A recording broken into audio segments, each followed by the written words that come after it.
Natin ito Gensa na 32 inches. Sarado po yung silyo nito. Nakabukas na yan. Tingnan natin yung display. Ayan. Meron siyang backlight pero wala siyang display. Yan yung problema nito. Unang sira. Ito yung mainboard niya. Hindi pa ito smart, basic TV lang ito. So gamit na top board. Panel ay ganitong klase. Ito yung top board number. Yan, 32. Tapos may napansin kaagad ako dito sa kanyang top board ay mayroong siyang spot. Kita ba? Yun no, may spot siya no. So baka yan lang yung dahilan kaya hindi na siya nagka-display dahil nagkaroon siya ng umido. So try natin yung linisin. Magalaw yung camera natin. Yan, pasmado na yung kamay natin. Yan. So try natin yung linisin. Titingnan natin kung magno-normal pag nalinis natin.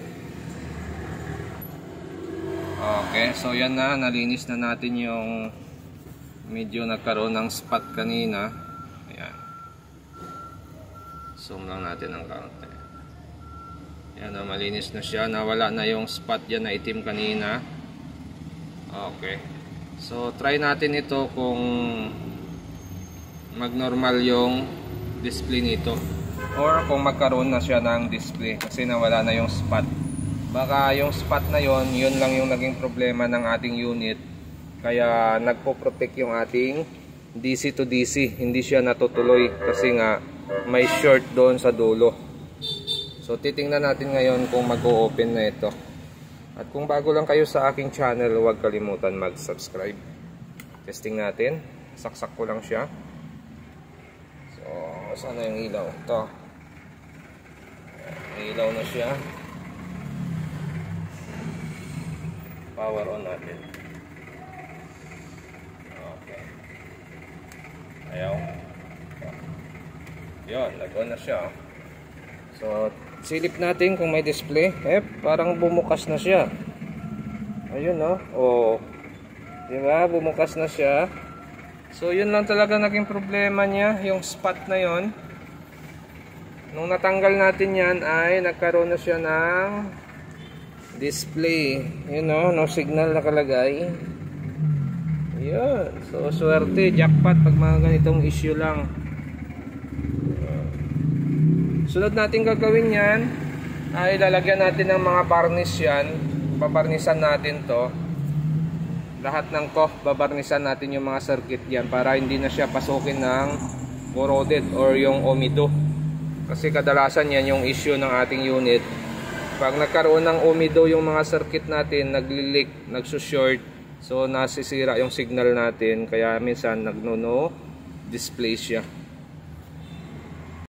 So nalagyan na natin ng mga varnish yung bawat coff natin, pati yung IC dito nilagyan din natin yan.